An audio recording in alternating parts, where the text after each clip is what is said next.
कहानी जादुई पतीला की कहानी। बहुत साल पहले पीतल नगर में किशन नाम का एक किसान रहता था।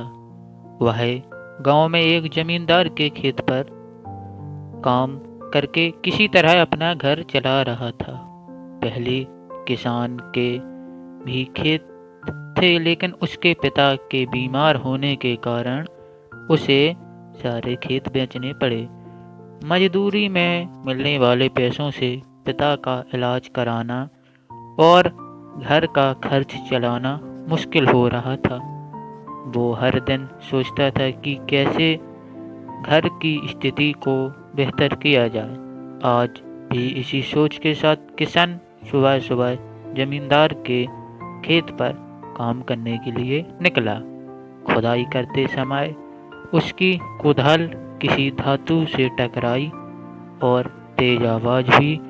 किशन के मन में हुआ कि आखिर ऐसा क्या है यहाँ। उसने तुरंत उस हिस्से को खोदा तो वहां से एक बड़ा सा पीतल का पतीला निकला।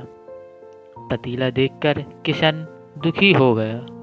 किशन के मन में हुआ कि ये जेवरात होते तो मेरे घर की हालत थोड़ी सुधर जाती। फिर किशन ने सोचा कि चलो खाना ही खा लेते हैं।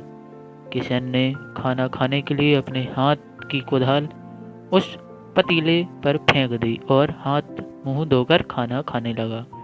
खाना खत्म करने के बाद किशन अपनी कुदाल उठाने के लिए उस पतीले के पास पहुंचा। वह पहुंचते ही किशन हैरान हो गया। उस पतीले के अंदर एक नहीं बल्कि बहुत सारे कुदाल थे। उसे कुछ समझ नहीं आया। तभी उसने अपने पास रखी एक टोकरी को भी उस पतीले में फेंक दिया।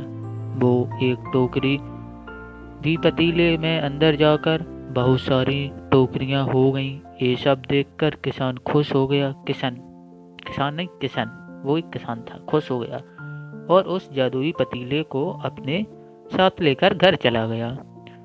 तो वो हर दिन उस बर्तन में अपने कुछ औजार डालता और जब वो ज़्यादा हो जाते तब उन्हें बाजार जाकर बेच आता था। ऐसा करते करते किशन के घर की हालत सुधरने लगी। उसने इस तरह से बहुत पैसा कमाया और अपने पिता का इलाज भी करवा लिया। एक दिन किसान ने कुछ गहने खरीदे और उन्हें भी पतीले में डाल दिया। वो गहने भी बहुत सारे बन गए। इस तरह धीरे धीरे किशन अमीर होता गया और उसने जमींदार के यहाँ मजदूरी करना भी छोड़ दिया। किसान को अमीर होते देख जमींदार मोहन को किशन पर शक हुआ। वो सीधे किशन के घर पहुंचा। वहां जाकर उसने जादुई पतीले के बारे में पता चला। उसने किशन से पूछा, तुमने यह पतीला कब और कहां से चुराया? ये गुस्से में थोड़ी बोला उसने। तो डरी हुई आवाज में किशन बोला, साहब ये पतीला मुझे खेत में खुदाई के समय मिला था। मैंने किसी के घर से चोरी नहीं किया है। खेत में खुदाई की बात सुनते ही जमींदार ने कहा, यह पतीला जब मेरे खेत से मिला है तो यह मेरा हुआ। किशन ने जादुई पतीला न ले जाने की बहुत मिन्नतें की लेकिन जमींदार मोहन ने उसकी एक नहीं सुनी। वो जबरदस्ती अपने साथ वो जादुई पतीला लेकर चला गया।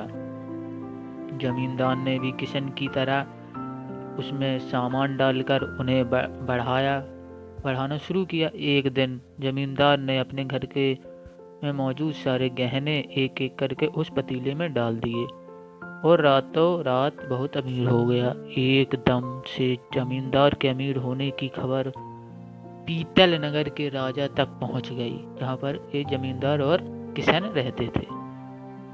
पता लगने पर राजा को भी जादुई पतीले की जानकारी मिली। फिर क्या था?